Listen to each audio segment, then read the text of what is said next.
Welcome to World of Warcraft Chronicle Volume 1. Chapter 1, Mythos. Origins.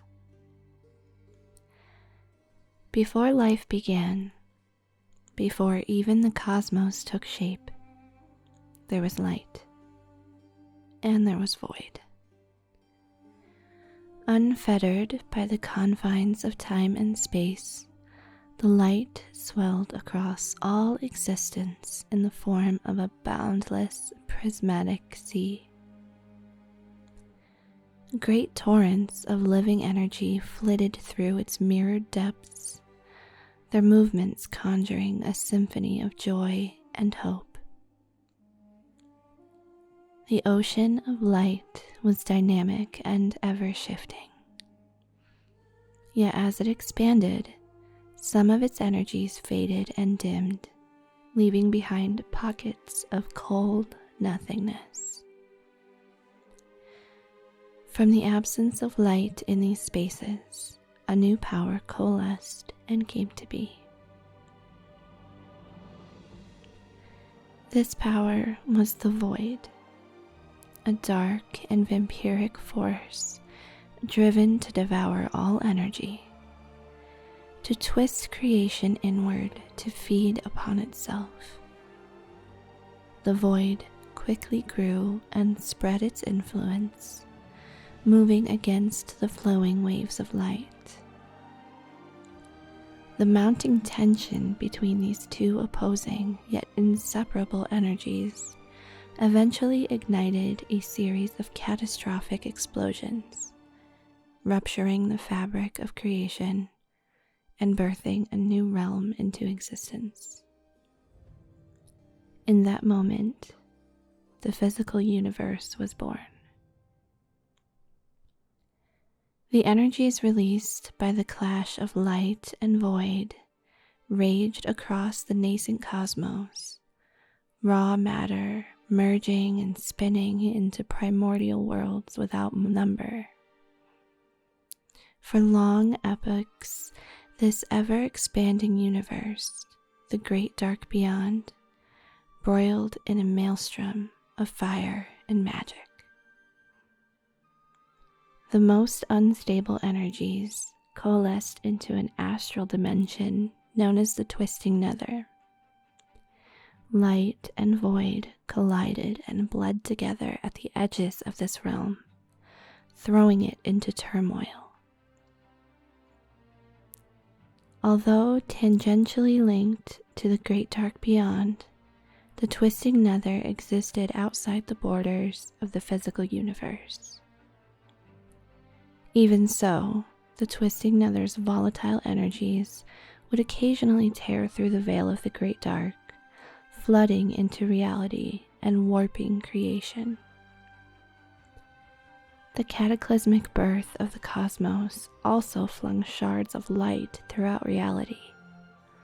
These shards suffused the matter of myriad worlds with the spark of life, giving rise to creatures of wondrous and terrible diversity. The most common forms of life to appear were the elemental spirits, primordial beings of fire, water, earth, and air. These creatures were native to nearly every physical world.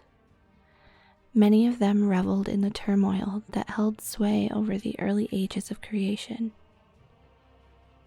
Occasionally, clouds of fractured light gathered and gave shape to beings of far greater power, of far greater potential.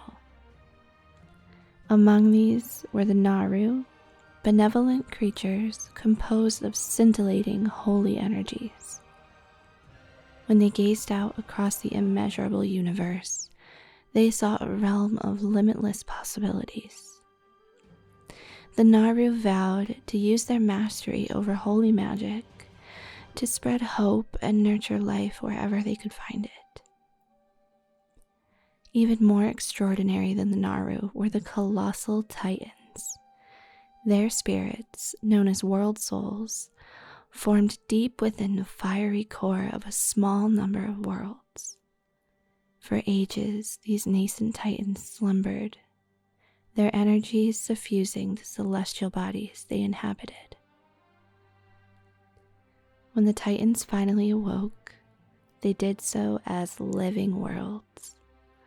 Cosmic winds howled across their gigantic forms, bodies shrouded in a cloak of stardust, skin crisscrossed with silvery mountain peaks and oceans shimmering with latent magic.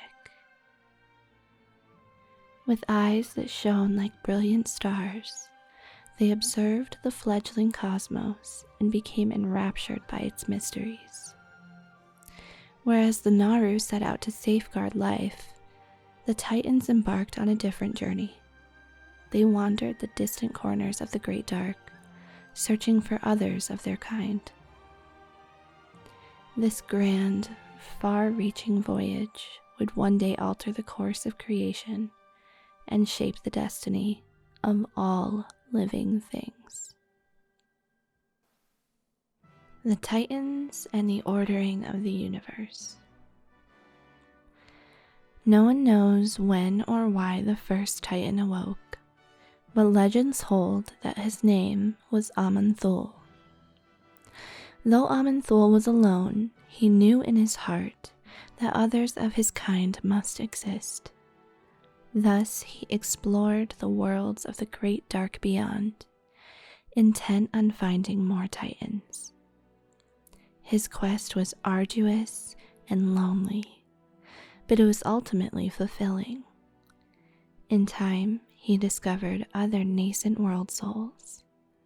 Aman'Thul lovingly nurtured these newfound kin and roused them from slumber. Those who awakened devoted themselves to his noble search.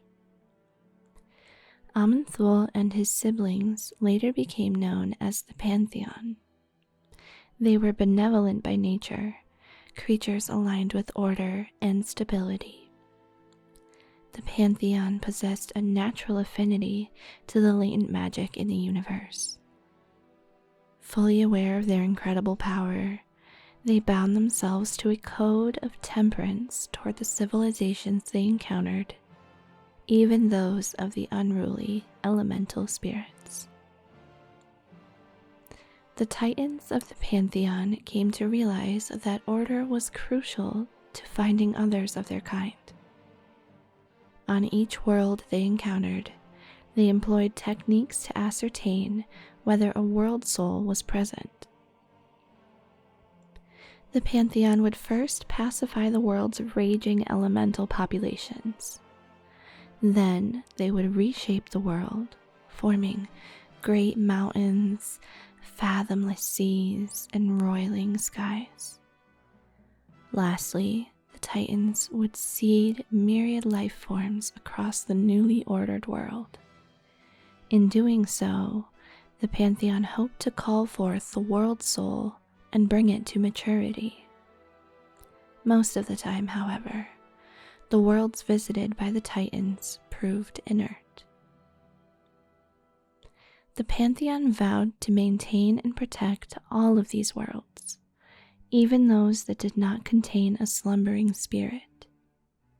To do so, they empowered primitive life forms to uphold the integrity of their ordered worlds.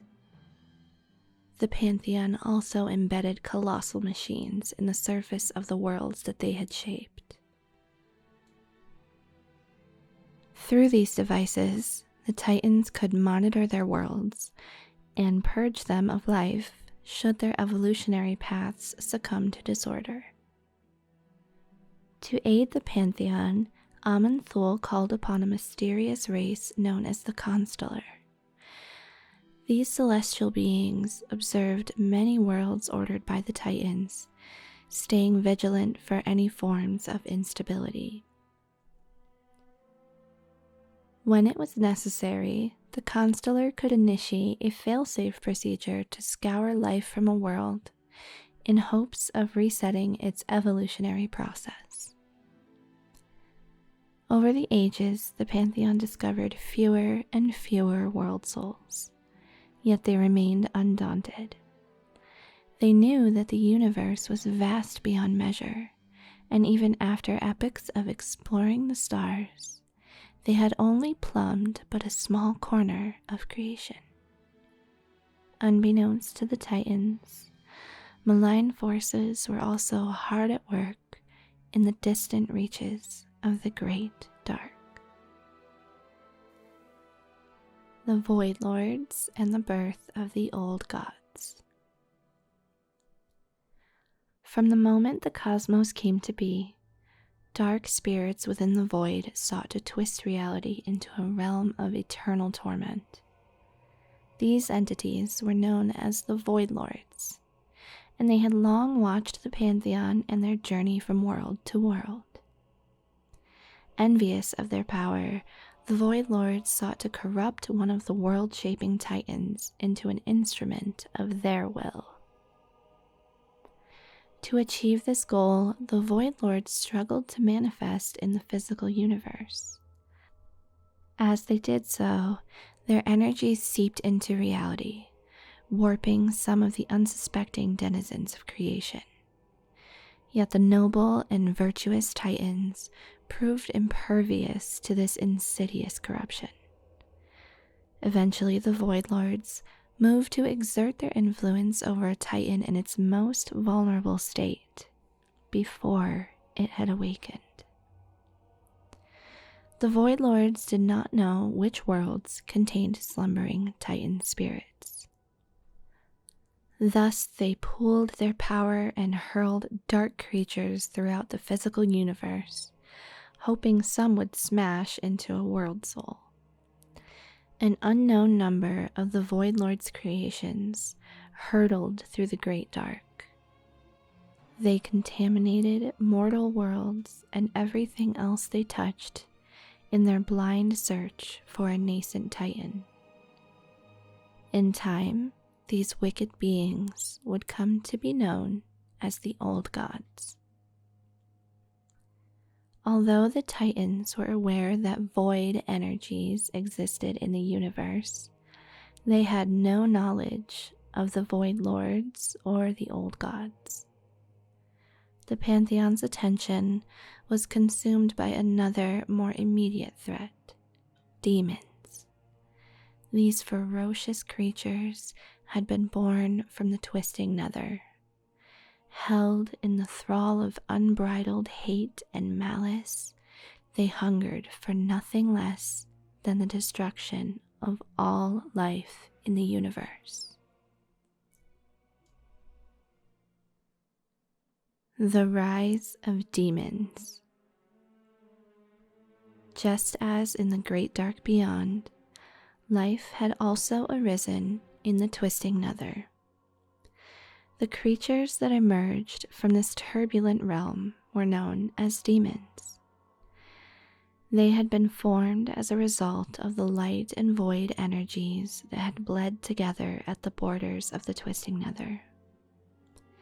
The demons embraced their furious passions and reveled in pushing the boundaries of their power, heedless of the consequences. Many of these aberrations indulged in the highly volatile energy that pervaded the nether. Some learned to wield the all-consuming powers of fell magic. Before long, these bloodthirsty demons clawed their way into the physical universe, terrorizing mortal civilizations and bringing ruin to world after world. Demons came in many forms. Some, like the two-headed voidhounds, roamed the trackless wastes of the nether like ravenous beasts. Others, such as the monstrous abyssals and infernals, were mindless amalgamations of matter and fell energy, created by more powerful and intelligent demons. Among these greater demons were the 𝑛athrazim, otherwise known as dreadlords. Cunning and manipulative, They dedicated their existence to mastering the arts of shadow magic. The 𝑛athrazim relished infiltrating mortal civilizations, sowing unrest, and turning nation against nation. As these societies devolved and crumbled from within, the 𝑛athrazim would corrupt their populations, twisting innocence into new and horrific breeds of demon. The mighty Annihilon, or Pit Lords, took a more direct approach to conquering worlds. These monstrous butchers existed only to brutalize and torture the mortals who crossed their path. The Pit Lords often enslaved the lesser demons that stalked the nether, using them as fodder to besiege the mortal civilizations of the great dark beyond. The Pantheon soon learned of the demonic incursions that flared at the far corners of creation. Fearing that these demons would disturb the Pantheon's quest to find and awaken other world souls, the Titans dispatched their mightiest warrior, the noble Sargeras. Without hesitation, the great-hearted Titan set out and pledged that he would not rest until he had cleansed the universe of all demonic influence. Sargeras and Aggramar. Even among the extraordinary members of the Pantheon, Sargeras displayed unmatched courage and strength. These traits would suit him well for the harrowing task of hunting demons. Girded by his unshakable conviction, he launched himself into the great dark. Sargeras was soon drawn to worlds inundated with erratic and volatile energies. In these places, the influence of the twisting nether had spilled into the physical universe, allowing vast numbers of demons to manifest. For ages, Sargeras traveled to these beleaguered worlds, fighting to spare their mortal inhabitants from invading demons. He saw his foes reduce entire civilizations to smoldering husks, warping their denizens into hateful and depraved aberrations. Witnessing this staggering loss and ruin filled Sargeras with an overwhelming sense of helplessness. Before embarking on his mission, he had never imagined such evil could exist in the universe. Nevertheless, the unruly demons were disorganized and incompetent. Sargeras easily defeated his foes, winning victory after victory. As his battles dragged on, he became aware that some demons had learned to wield void energies. Through investigating these dark powers and where they originated from, Sargeras discovered that malign intelligences were spreading corruption throughout the cosmos. These intelligences were the Void Lords, and they were far more powerful than demons. The presence of the Void Lords left Sargeras deeply troubled. He pondered what the powers of the Void were planning, and what their existence could mean for the universe. Despite his unsettling discovery, Sargeras continued waging his war on demons. The work of the Pantheon progressed without hindrance. They searched for nascent titans, ordering new worlds in the process. Sargeras often looked upon these budding worlds. Seeing life bloom, free from demon influence, gave him a sense of satisfaction. His love for life galvanized his will to confront the Void Lords and undo their sinister plans for creation, whatever those plans might be. In time, the demons redoubled their efforts, engulfing ever more worlds in death and devastation. To To Sargeras' dismay, he realized that he had fought many of these demons before. After he had defeated them in the physical universe, their spirits had simply returned to the twisting nether. Eventually, they had been reborn in new bodies. The only way to kill demons permanently was to slay them in the nether, or in areas of the Great Dark saturated with that volatile realm's energies. Sargeras, however, was yet unaware of this fact. He knew only that his current tactics were ineffective. It was not enough to destroy his foes. He needed a means to contain them.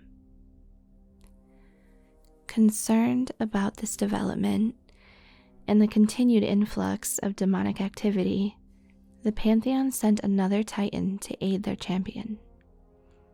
His name was Aggramar, and though he was inexperienced in battle, he proved a quick study. He earned Sargeras' admiration and became the Titan warrior's trusted lieutenant.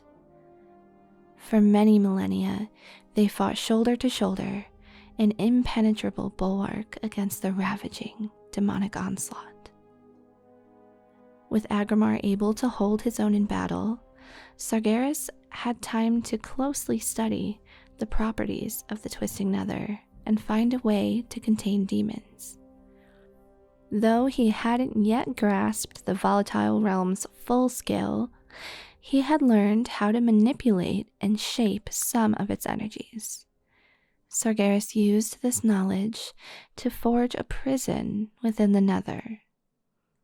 Known as Martum, the plane of banishment, it would act as an impregnable pocket dimension from which nothing could escape. No longer would demons be reborn after defeat. Now they'd be contained within this prison, where they would languish for all eternity. As Aggramar and Sargeras continued their campaign, the prison overflowed with captive demons and their destructive fell energies. Soon, these energies became so great that they began tearing at the veil between the nether and the physical universe. The prison appeared in distant reaches of the Great Dark as a burning, verdant star. Sargeras and Aggramar's valiant efforts soon brought peace to the cosmos.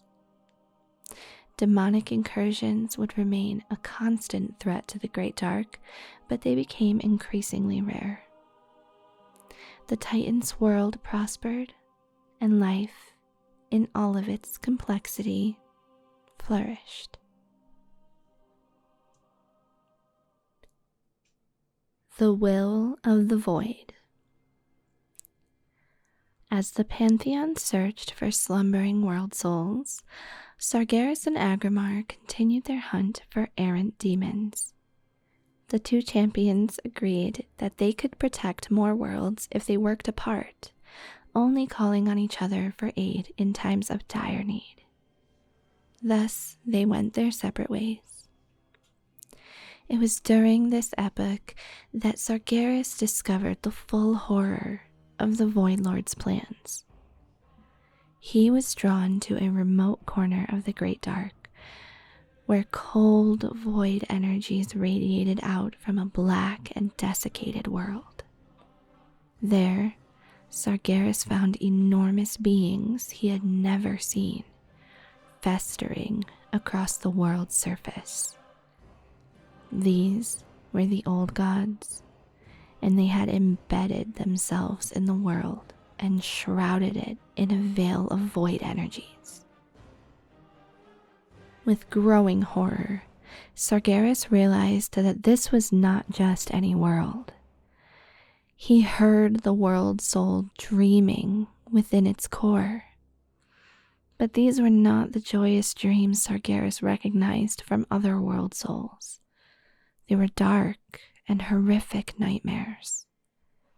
The old god's tendrils had burrowed deep, enveloping the slumbering Titan spirit in shadow. A conclave of Nathrezim had also discovered this black world. They came to dwell among the old gods, basking in their dark power. Sensing their evil, Sargeras captured and ruthlessly interrogated the Nathrezim. The broken demons revealed what they had learned about the old gods and the intentions of the Void Lords. If the powers of the Void succeeded in corrupting a nascent Titan, it would awaken as an unspeakably dark creature.